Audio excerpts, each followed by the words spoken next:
Allô? Allô, allô?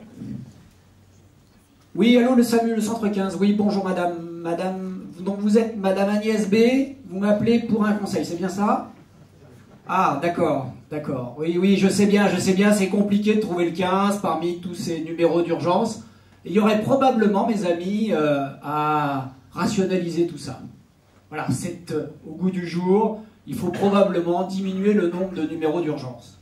Pourtant, pendant des années, ces trois grands numéros qu'on connaît, pour la santé, pour l'incendie, pour la sécurité, avaient l'air de fonctionner, ils étaient interconnectés, et puis on a un jour, avec l'Europe, rajouté le 112, mais, voilà, brutalement, tout ça ne fonctionne plus. Attention, il faut un numéro unique. Alors pourtant, regardez les besoins en secours urgent. En France, finalement, c'est 60 millions d'appels. Et finalement, les patients s'y retrouvent à peu près, parce qu'ils appellent quand même bien le SAMU quand ils en ont besoin. Ils appellent bien nos armes. Et jusque-là, ça fonctionnait peut-être pas si mal. Alors on voudrait aujourd'hui que finalement, tous les appels arrivent vers un centre unique, agnostique, le 112, qui lui-même répartirait après les appels vers les différentes centrales qu'on connaît depuis très longtemps. Ça veut dire un échelon supplémentaire. Ça veut dire plus de temps pour arriver finalement au SAMU qui va répondre à l'appel urgent. Ça veut dire aussi de l'argent pour créer ce centre qui va dispatcher ces appels. Alors on pourrait effectivement, et certains le souhaitent, l'intégrer dans une des plateformes. Mais ça veut dire que cette plateforme qui, imaginons, est 20 millions d'appels aujourd'hui, passe à 60 millions d'appels demain. Je ne suis pas sûr que c'est ça qu'il faille faire. D'autant plus que ce qu'on a mis en place tous ensemble, mes amis, pour améliorer la prise en charge de nos patients, pour l'infarctus du myocarde, pour l'AVC, finalement, les études montrent que le patient l'a intégré. Et donc on perdrait tout ça. De la même façon, la dynamique qu'on met autour de l'arrêt cardiaque, avec des choses novatrices, ça aussi, il faudrait le revisiter pour que les patients n'aient pas de perte de chance en passant par ce fameux 112. Mais le 112, mes amis, le 112 européen formidable, le numéro unique, qu'est-ce que c'est en réalité? C'est quoi la réalité? En fait, il y a des pays d'Europe, ils n'ont pas de numéro unique. Il y a des pays d'Europe, le numéro unique, c'est pas le 112. Puis il y a des pays d'Europe, comme la France, qui ont rajouté le numéro européen.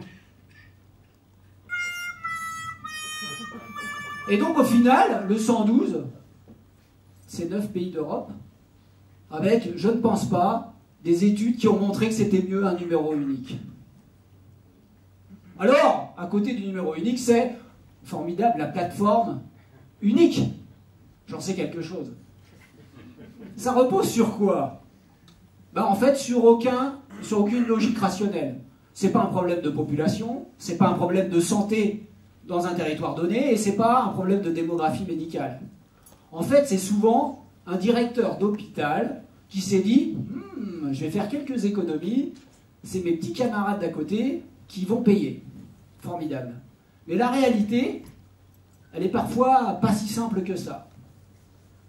Quid de la gouvernance quand votre plateforme commune, elle est chez les pompiers? C'est pas l'hôpital, l'ARS qui décide. Non, c'est le préfet, avec tout ce que cela engendre. Quel sentiment d'inéquité pour nos ARM qui ont l'arme à l'œil, j'ai bien entendu. Oui, parce que quand vous êtes arme sur un centre commun, vous travaillez avec des sapeurs-pompiers, vous avez l'avantage de décrocher beaucoup plus d'appels, vous êtes moins nombreux pour les décrocher, vous n'avez pas le droit d'aller faire du sport en journée, vous. Et bien sûr, vous gagnez moins d'argent. Vous avez quand même un avantage, vous payez moins d'impôts. Et puis autre problème, c'est la précarité de ce système. 2016, 2 janvier, ça se passe à Annecy, centre commun, et là le système se met en rade. Que fait le patient? Quand il appelle le 15 et que ça ne répond pas, il va appeler le 18, mais c'est la même plateforme. Donc il appelle qui? Le 17. Mais le 17, il répond quoi? Il dit, je sais pas, aller à l'hôpital. Voilà. Et quand ça dure longtemps, c'est un événement indésirable grave. Et qu'est-ce qu'on fait pour réagir à tout ça? On crée une plateforme supplémentaire de repli Donc en fait, en Haute-Savoie, il y a bien 2 plateformes. Résultat des économies, il n'y en a pas. Donc, la plateforme unique, là aussi, ça pose problème. Alors peut-être que ce qui ferait du sens, et c'est ce qu'on pense à SAMU Urgence de France, ça serait peut-être de faire une plateforme avec un numéro santé sociale face à une autre plateforme qui serait sécurité secours. Et pour que ça fonctionne, il faudrait que finalement on mette les budgets un peu en équilibre vis-à-vis de tout ça pour que finalement l'argent n'aille pas toujours au même et que les SAMU puissent sortir un petit peu la tête de l'eau. Et donc tout ça, ça peut reposer sur un système qu'on est en train de construire, qui s'appelle le SI national, qui est une structure qui n'est pas forcément que départementale, qui peut aller au-delà de ça, qui relie l'ensemble des SAMU, et qui va nous permettre quoi? D'avoir tout ce qui se fait de mieux en termes de phonie et en termes de logiciel. Et donc on va pouvoir faire de la télémédecine, parce que demain ça se porte à nous.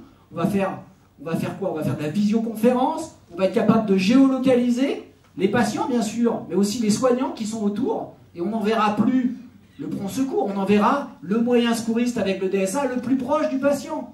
Ça c'est demain que ça va arriver. Et tout ça bien sûr dans une idée d'harmonisation des pratiques nationales et bien sûr de certification. Bref, le SI SAMU, là aussi, il faut lui donner les moyens d'aller jusqu'au bout, parce que ça sera la qualité de demain. Alors bien sûr, je vous entends tout de suite, vous allez me dire, mais il a des conflits d'intérêts. Alors pas de conflit d'intérêts avec les médicaments, bien sûr, mais un conflit d'intérêts réel, parce que je suis médecin de SAMU, et je suis régulateur. Et je vous rappelle que la philosophie de nos SAMU, mes amis, c'est bien d'apporter le juste soin aux patients. C'était bien de répondre au conseil que voulait Madame B, Madame Agnès B. Alors j'aurais pu aussi lui proposer d'aller voir son médecin traitant. Ou j'aurais pu éventuellement lui envoyer un SAMU, bien qu'en ce moment c'est compliqué. Et c'est très différent de certains appels qui arrivent sur certaines plateformes, où en fait un appel, c'est une sortie VSAV, c'est un appel du maire du village, et puis finalement c'est un arrivé aux urgences. La philosophie aussi, c'est le juste emploi des ressources. Ben oui, ça s'oppose bien sûr à certains corporatismes qui consistent à faire de la quantité. Dans certains départements, certains infirmiers-pompiers qui sortent sur tout sans aucun rationnel scientifique. Et donc, la philosophie du centre 15 et de la régulation, c'est bien sûr d'apporter de la sécurité aux patients, c'est bien sûr d'apporter de la qualité, et tout ça en préservant le fameux secret médical. Alors, un seul numéro, une seule plateforme, non, je dis halte à l'intox. Allô? Allô? Allô? Ah, elle a raccroché.